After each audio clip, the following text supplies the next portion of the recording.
I am so excited for my guest today. She is all about making big, bold, badass changes. She's got some of her own changes coming up on her website. But Meg Trucano, thank you so much for joining me today. Thank you so much for having me. I'm so delighted to be here.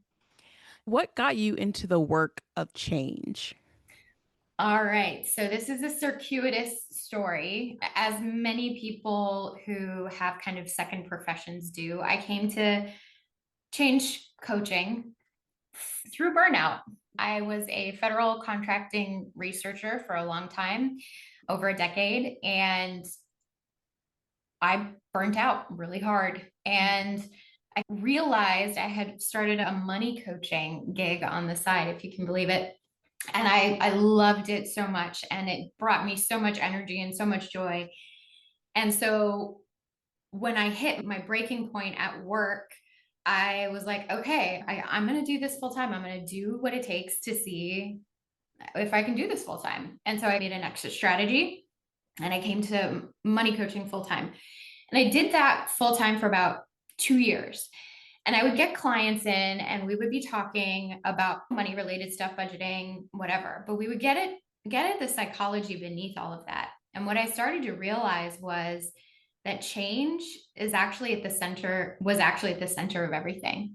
So it was the money stuff just sort of came out as a symptom.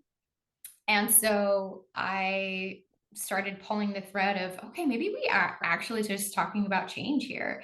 And so I officially, quote unquote, made the change to having this be my niche. And yeah, I've been doing that ever since. So that was about 2.5 years ago. Because you specialize in supporting folks in exploring their next career, right? Yeah, yeah, yeah. It could be career, it could be really anything. But I usually people come to me with the gateway problem of wanting to find their next step in their career.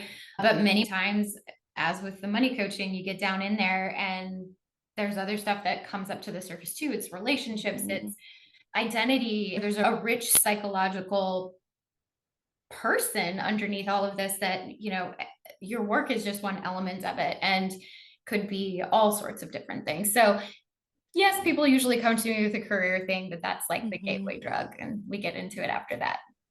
Yeah, I feel like burnout has become a more comfortable conversation for a lot of folks. It has become a key identifier that, okay, something needs to change about what I'm doing in my work, what I'm doing in my day to day. It's draining me from doing what I enjoy. What's another key indicator that somebody is ready for change? Can I tell you a story? This is top of mind because it just happened. A good friend of mine used to work with her, went to visit her this weekend, and she's an herbalist. Like she makes her own teas for various things. And on the side, I was making myself a cup of tea, and on the side of the jar was a recipe for rage tea. And I looked at her and I was like, what is this? And she's like, well, that would have been the first sign I should have noticed that I was in the wrong career. What's so interesting to me is that she put those two things together after she left, right? Her job that didn't fit, she didn't love it and had been stalling on doing anything about. But yeah, she was like, I had that recipe and I drank a cup of that tea for a year, every day for a year. This rage tea was supposed to help with that. So I think a lot of times this idea of burnout relates to energy levels and feeling just like not into it, not able to connect with the things that bring you joy in life, not even really knowing what does bring you joy. Mm, And I think that is a fundamental gap for a lot of people. They spend so much time and effort and energy getting their careers to a specific point that they've neglected parts of them throughout that process that they don't know what they like to do anymore. They don't mhm. like know what they like anymore. They've just been doing the same old thing in the same old way for so long that they really need that wake up call, I think. Hmm. Burnout, it truly disconnects us from ourselves. Like Yes. it really just, it's not just about work. It's not just about what we're doing for money. We'll say if people believe that money is means to an end, like it's not just about what we're doing for money. It starts to translate into I don't really know what I enjoy anymore. I don't really know who I am anymore. Yep. Yep.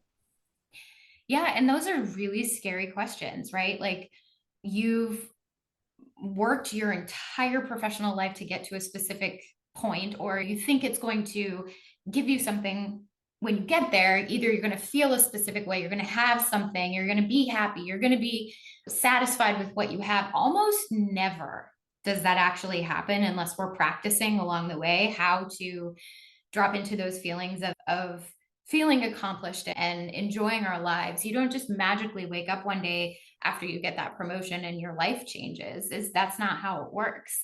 And I think that's a huge misconception. So when people finally realize that after they get the promotion, after they get to this point in their career, they're like, okay, now what? Now what do I do? And that's, I think, where connecting with other people, whether it's a coach, whether it's a therapist, whether it's your best friends, just connecting with other people to try and piece that back together is so, so important.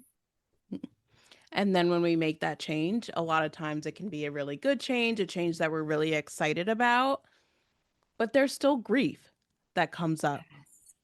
I'm so glad you mentioned the grief element because I think we have this conception that grief is reserved for death or is Hmm. reserved for things that are extremely grave and monumental. And yes, that is a kind of grief, but really, grief is anytime you have a status quo, like where you are, and an imagined future or outcome that you thought would happen, and there's distance between those 2 points, right? Like, I thought I would feel different. That's grief. Mm. That is real, actual grief. And it deserves respect and it deserves that the same attentiveness as an emotion, I think, as those big, big, big grief elements. Because, and I would add, it's probably even more insidious because there's less social acceptability around feeling grief that your career doesn't make you feel the way you thought it would when you were 20 years old and picking your career path, you know? Hmm. And I think this happens in all sorts of big points in our lives when we're reckoning with new identities. So, like, you're becoming a parent, right? Like, becoming a parent is one of the biggest grieving times of your life because you had a life and you had an idea of what kind of parent you were going to be, what kind of kid you were going to have, what kind of life you were going to have. And I guarantee you, in very, very, unless it's very rare circumstances, is going to be different than you imagine because you don't know what you don't know. Yeah. It's almost like when we have the thing happen of, okay, great, we got this new job, we have this new opportunity, we have this very aligned, significant thing happening in our lives. We think we're supposed to feel differently. But to Mhm. get to that aligned place, we've had to like make changes in our lives. We had to make sacrifices. We maybe have had to change our relationships, change the ways we interact in our life, change our hobbies so that we can get to that place. There's bound to be grief that comes up. Yeah, yeah, exactly, exactly. And it's what you're referring to, I think, is that grief of an old identity of someone that you used to be. And the dreams and aspirations and feelings that were attached to that identity, right? And what I think is really important is that space for grief, but also that sense of agency that I get to choose what I do next and who I become next, right? As opposed to it being a passive consequence of choices, if that makes sense. Yeah. Why do you think we miss that old identity so much? Like we have the thing that we've been working towards, but we still find ourselves attached to the person that we used to be. I think there's a lot of reasons. I think there's the element of safety, right? Because it's the devil, you know, right? Like Mm. you, for better or for worse, like you are where you are right now because of that person, because of that identity. It's kept you safe for however long. So I think that makes the most sense from a kind of psychological standpoint is that you were benefiting from being that person in some or many ways. But I also think that there's kind of getting a little bit deeper in there too is like there are so many like little things that get attached to an identity. It's the dreams that you had when you started out in this identity. They're the lessons you've learned, the battles you've won, the battles you've lost. All of this just kind of becomes inextricably linked with that person. And when you step away from it, especially intentionally, it feels so big, and it feels like such a part of you that has stepped away from that, and all of those things that maybe have taught you lessons and maybe have served you well in the past, right? I think one of the big ones that I work with my clients on a lot is this identity of being a hard worker, right?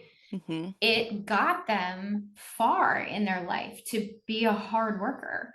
But then they got to another point in their life, and being a hard worker is a huge liability to them right now because it means something different now. And so I think there are no like right or wrong, there is no good or bad. It's just, how is this attribute, how is this trait serving me right now in this current identity, in this current season of my life?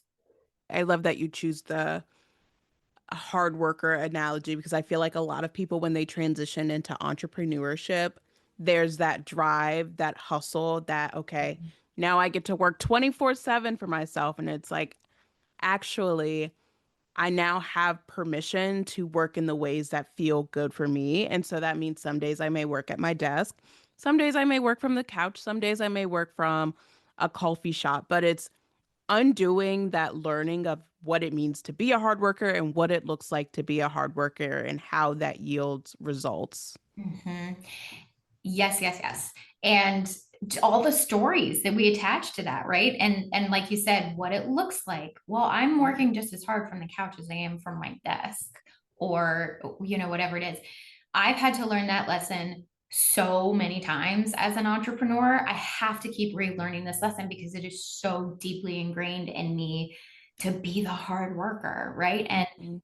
when I look at the concrete results that I have achieved in my business, whatever that may be, it has absolutely nothing to do with like how many hours I put in, or how, like these metrics of hard work. So I think, again, just taking that second to objectively evaluate whether this thing is serving you right now. And right now, for me in my entrepreneurial journey, I need to step off the hard work, and I need to invite in a lot more space for creative thinking and collaboration and things like that. I'm having to learn this lesson over and over and over and over again. So, And I think at different points in our journey, we always have to come back to it because we get ignited from the hard work because we see our business growing, we see the opportunities come in, and we're like, this equates like to hard work, but it's actually equated to alignment. It's equated to consistency and discipline. mhm, mhm. Yes, yes. And I'm so glad you brought up alignment, because that's the conversation of like, it is, what are the behaviors that I am doing right now building an identity that I want to be, and are they aligned? And if they're Mhm. not, then I need to do something different to make them aligned. Mhm. And I think having this discussion of alignment is great for entrepreneurs, but it's also great for people who are considering making a big change. Is like, okay, the reason that you're uncomfortable is because there's misalignment somewhere, and figuring out where that's coming from, it's probably coming from multiple different places, will help you understand how better to pick up new skills or develop certain parts of your self concept, I guess, that will help you in building this new identity. Mhm. When you brought up collaboration, one of those pieces is visibility. Why is it important for you to start showing up or being more visible for your brand? This is a really good question, and it's really timely because I think throughout my life, I have been a big ideas person standing in the corner, right? Willing to let other people kind of take what they will and move on if they don't like it, kind of thing. But I'm over that. I'm done. I'm stepping into a new era where I am going to be loud, and I'm going to say what I think, and If you like it, great. If you don't, also great. But visibility is how we connect, right? And I think that was maybe where you were going with that is if people can't see you and hear your message and know what you're about, how could they possibly connect with you in an authentic, meaningful way? Mhm. And even more so, how can they trust you? Yeah, yeah. And as a coach, how big of a liability is that, right? Like Mm. you need people to trust you. That is the whole point. So I'm just coming to the awareness that visibility is hugely, hugely important in this formula. What's the scariest part about it for you right now? I think the biggest scary part for me has always been fear of judgment, Mm. right? And early on in my career, I had someone very, very close to me be very critical about my decisions and about, business models and things that I was saying online and whatnot, which I didn't know what I didn't know. And now I would have, had I started my business over again, I would have probably blocked a lot more people from seeing it just because Mm. if you always knew me as a specific kind of person in high school or as a friend or as a family member, yeah, this is going to look weird and feel weird that I'm suddenly saying these things that you had no idea I felt this way. Mm. I had that happen really early on, and I'm glad it did because I moved through it. It Mhm. sucked so much, but I moved through it and it taught me that I can handle critical judgment. It sucks, but I can handle it. And I think just knowing that you've been through it before and that you can handle it, that makes everything a little bit less scary. I love that you brought that up because when so many people start their visibility journey, their Mhm. block family and friends just to avoid the judgment. But you are speaking to, like, because I experienced that judgment early on, because I recognized what that looked like and what that felt like and was able to move through it. Now that you are in visibility 2.0, you can own those judgments and you can know how to handle what it looks like if someone starts making comments that aren't supportive or, aren't aligned with the direction that you are going with your brand. Yeah, and I think to add all that and to add another layer to this is that now I can see I've done this long enough that I can see their insecurity in their statement. Mm. I can see the threat to their identity or their perceived what they get from this, right? And a lot of times we don't stop to think that me making a change affects other people. I'm not responsible for what other people think about me and feel about me and what believe about my change, but it does affect other people. And um, just having that understanding that okay, so this person is feeling a little out of sorts because it's always been easy for them because I've done this thing for them, or I've been this way and tiptoed around their feelings for so long that when I finally start standing up for myself or setting a boundary or something, and Mhm. they don't like that because it's uncomfortable, right? So Mhm. a lot of complex social elements in there too, but it all comes down to being authentic and being aligned. Because if Mhm. you spend all of your time and energy pretending to be something else or putting a mask on or dampening your message, that's energy that's lost that you could have actually reached the people who want to hear what you have to say. I love that you brought that up. Even as before I even started on social media, I was always someone that stayed pretty neutral, that kept like the opinions pretty tame. I'm like, I have my thoughts, but I'm not interested in sharing them. And so part of showing up online for me has been being bolder in my opinions. And so as I've shared with you, like I am experiencing a bit more of a rebrand myself, Mhm.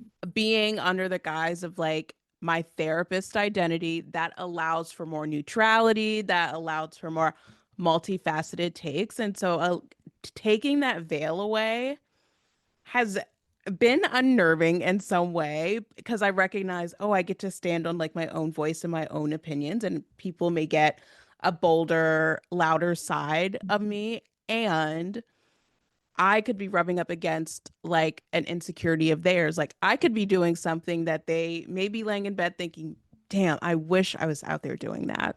Yeah, it's inspiring. And I think that's another element of being visible too, is like people, I think people are starved for inspiration personally. I think when you look to make a big change, the first thing you do is who's done this?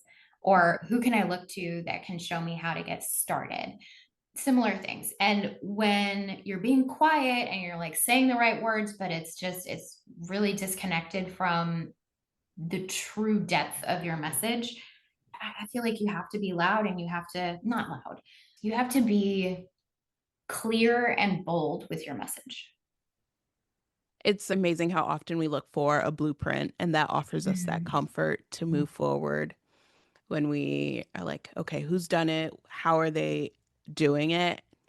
And part of like authenticity is like being okay if that doesn't work for you. Even if there's somebody who's super influential and someone with thousands of followers, I'm working through believing in impact over metrics. And so regardless of numbers, regardless of all of the vanity things that we as our society have like really given a lot of value to, but just being impactful, reaching the core audience, like that's what's important. Mhm. And so part of that is like, okay, that might work for them, but it's not going to work for me. And that's okay. Yes. And I think as a sort of add on to that is like the sentiment behind that is I always reserve the right to change my mind, right? Like maybe I try the vanity metrics for a little while and I'm like, oh, this is not a fit. You get to change your mind as often as you want to, as you need to. And I think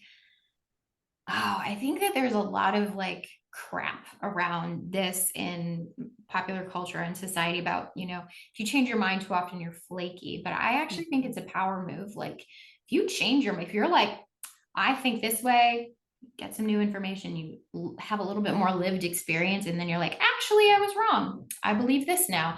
That is bold and that is powerful because isn't that what life is about, for you to get more experience, learn more, experience more, and then come to your conclusion and make your decision, Mhm. right? Yeah, it really strengthens the self-trust journey when we allow ourselves to change our minds, when we allow ourselves to do something differently. I mean, how many folks are sitting wishing they allowed themselves to change their mind? I almost everybody I'm sure has a story like this where, and I think my entreaty to anyone who is listening that is on the fence or that needs a little bit of an injection of bravery to make a move is it's all going to be okay, because if you are directing this energy, just keep directing your energy in the way that Mhm. feels aligned and it will work out. I would so much rather make 100 mistakes and just be out there trying than stuck at my desk having the same conversations with my therapist about how miserable I am at my job, right? Like you have the power to choose for yourself, and I think we really need to reclaim that power for ourselves. And the self-trust thing is huge, huge. Mhm. The more often I have these things called small acts of rebellion, where it's kind of a mechanism to help your nervous system reset around making really icky feeling decisions, but that are good Mhm. things, right? So setting a boundary, it might feel kind of like garbage to hold your boundary firm. That's a small act of rebellion, and that is going to boost your self-trust, right? And that is going to Mhm. reestablish that sense of hey, I can trust myself with these big decisions because I've trusted myself with these little things and I've showed up for myself. I was just going to say that's exactly how self-trust is built. When we allow ourselves to make those minute everyday choices, when we say, you know what, I'm going to wear the red pants instead of the pink pants, and I'm not going to care about what anyone says about them. I'm just going to wear them because I feel good in them. Giving yourself that encouragement to make that choice on your own will give you the go to make an even bigger choice. Like, okay, I want to completely rebrand my website. I want to apply to speak at this summit next year. Like, when you trust yourself to make those everyday choices, to make those what seem like small acts of rebellion, you're saying, I can trust myself with just about anything because I'm allowing myself to trust myself in this moment. Yeah. And, I think a nuanced point here is that at first they might not feel great, but they're important. So one for me is I have a huge thing around cooking and like cooking really tasty food. And like, it's very important to me. And growing up, that was sort of how my family showed love, was like meals and cooking and food. And so I have a very big thing around, as a mom, like serving something up from the freezer. Like it really, like it, yes, it saves me time, but it also like really goes against this held belief that I have that cooking for your kids is like a devotional act and whatnot. And the other day I made something. It was very simple. I knew I would like it. I didn't know if anybody else would like it, but I just made the one thing. I didn't make 15 different things so that people would be sure to have something that they liked. I just made the one thing, and nobody liked it. Nobody ate it. And I was like, you know what? That's okay, because I'm not here to be making 15 things every night. It was a miss. I won't make it again for everybody, but I really enjoyed it. And to me, that felt like such a small act of rebellion, because there was a point not too very long ago where I would have been like, oh, okay, you didn't like it. Let me go quick, get you some chicken nuggets or whatever from the freezer and like whatever. But I'm done with that because I'm tired and I don't want to cook 15 different things. But things like that, where you're like, no, actually, my time means something, my feelings mean something. And yeah, that's groundbreaking for a lot of people. Oh my gosh, as a quick aside, I mean, I love cooking as well. And I Mhm. also, the freezer, it like feels like a last ditch effort. Like, I Mhm.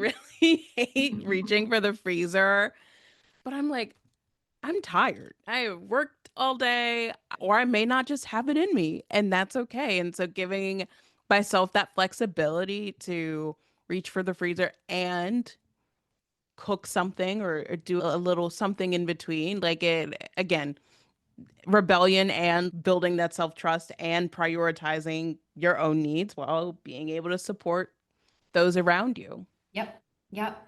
And yeah, and I think that the point here is, it's this example that you gave ties in with so many things that we've talked about, which is like it, being flexible, being able to take what you need in a specific moment, but also honoring what you want and the kind of identity that you want to build. You are the kind of person that likes to cook meals, that likes to have delicious food, that likes to have, but you are also the kind of person who likes to be well rested, and just highlighting the nuance there. Absolutely. And it's the reminder that we have so much choice. I think, especially when we get into burnout mode, when we are so disconnected from our interests, from who we are and what we want, we forget that we have choice. And it doesn't mean it's easy and it doesn't mean it's immediate. And I want to emphasize it does not mean that there is an immediate right choice right in front of you, but it means that somewhere you have options and you get to explore those options. I think that's the beauty of alignment too, is like taking that one next step and then taking the next step, and just always kind of connecting it back to the kind of person you want to become, or your why. A lot of people talk about their why. If you know it, I think there are a lot of people who are like, well, I don't really have a why. Fair. But one thing that I think would be just a net gain for humanity is if we could relieve ourselves of this notion that there is a right answer Mm. or a right path or a right step forward. There isn't. There are like 500,000 for any given choice that you might have. There are so many like possibilities, right? And there is, don't spend time trying to find the quote unquote right one. Take a step, see how it goes, collect your Mm-hmm. data, change tack if you need to, make a different decision if you must, but just move, just get Mm-hmm. that momentum going. There is no right answer. There is no one right path. And like so many people that I work with get stuck between like, I need to find like that right thing before I do this next move. And I'm like, no, you don't, because that's a fallacy. That's not a thing. There is no right thing. Do you think there's not like one path? That would be so boring if everybody just had one right path, right? And your job is Mm-hmm. to find it. No, your job is to go out and to choose your path. That is your job. Yeah, there is no right path and there is no right timing. I was reflecting this morning about the importance of consistency, and we wait for this perfect, ideal time Yep. to be consistent. But if you can be consistent even on your worst days, Mhm. imagine how consistent you can be on your best days. Yeah. Are you familiar with the concept? Lots of people have this idea, but like the minimum viable effort for the day. No. Oh, yeah. So it's like you have a floor. So you have just like, okay, this is, and it could be any habit, right? It could be posting consistently, or it could be Mhm. checking your budget on a daily basis or whatever. It's like, what one thing, if I, do it on a consistent basis, is going to move me towards my goal? And maybe for me, it's okay, every day, or maybe it's not every day, maybe it's every week. Every week I post at least one thing and I send one email. And like I could send 10 emails and I could post 30 times. That's great. But as long as I get that 1+1 done every week. So the idea is that these small, consistent actions move the needle much, much, much more reliably and over time more quickly than these like bursts of activity, right? Mhm. And so just coming up with your minimum viable effort for a day, for a week, for whatever it is.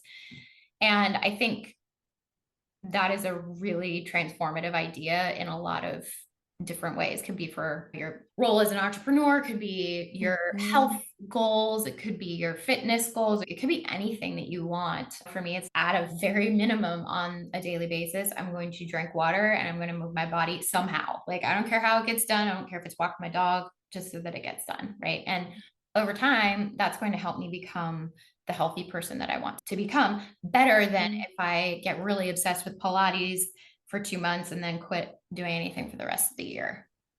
Mm. It goes back to what we said about change. A lot of people put that pressure on themselves to make these big acts of change, to leave the job, to start the business, and to do all of the things in one sweep.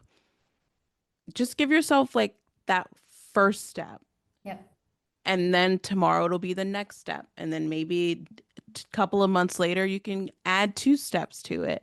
Mhm. But giving yourself the flexibility, the grace, the compassion to move through change at your own pace allows for more sustainable growth. For sure. If you know for a fact you don't want to be where you are in like a year, you need to do something today, right? You need to, one tiny thing, just one thing. Mhm. And then again, that builds your trust in yourself that, like, okay, no, I am actually moving toward this ultimate goal of leaving this job in a year or whatever it is. So, cannot overstate the importance of small, small actions. And speaking of change, you're in the midst of a rebrand yourself. What is in the future for you? Yeah, I'm really excited about my rebrand. I just feel like I have undergone a personality revolution. It's actually really about being more visible and more like my previous brand was very like respectable and buttoned up and all of this, and the new brand is going to be like very, there's elements of the woo and there's lots of dramatic color and there's, I swear all the time and I'm me. And Mhm. if people like that, awesome. And if not, that's cool too, but this is who I am. And so there's some elements of like just the mystical with the new brand that feels really juicy to me right now. So I'm really excited Mhm. about it. Is there one element that you're more excited about? I just took the brand pictures last week actually for the website, and she's like, bring your tarot deck, bring it out. We're going to take some pictures. So I was like, I got really into that part of it. I was wearing like a very silky, like flowy thing that was very different from like my corporate identity that I stepped out of. But this is who I am. And I'm like Mhm. just as likely to pull out an oracle deck in a client session as I am to, assign identity, self-concept formation homework, right? So there are these two elements of my personality. I'm a psychologist and I'm weird. But like putting them together, that's what you get. Heck yeah. I so many folks that listen to the show who even I engage with love blending the woo with the practical because honestly that leaves for a more grounded, aligned like framework when we allow our spirituality, when we allow that energy to guide us and to support our compass. I mean, that's how we continue to get truer and truer to ourselves. Mm. I believe that now, but it took me a really long time to get there. Because I don't know, I had the perspective for a very long time that the psychology and the woo were like different and like they were never the twain shall meet. But now I understand them to be just different ways of looking at the same thing. Everybody's just trying to understand better, and we have different explanations for the same phenomenon. So I think there's space for both. And I love it when people claim it. And so I'm like, I'm going to do that. Well, I'm so excited to see you claim it. Where can people find you if they want to learn more about you or interested in working with you? Sure. Yeah. You can head to my website, which is megtricano.com. I also have a one on one intensive program. It's a 45-day kickstart. It's called the Real Change Kickstart. And you can also find that on megtricano.com. But if people are interested in working with me, they can email me at meg@megtricano.com. Everything will be linked in the show notes. Meg, thank you so much for joining me today. The insights that you offered on change, growth, and visibility, I think are just going to really land. And I love the reminder of just giving yourself that space to make those small acts of rebellion can really ripple into larger change. Thank you so much for having me. It was so wonderful talking to you.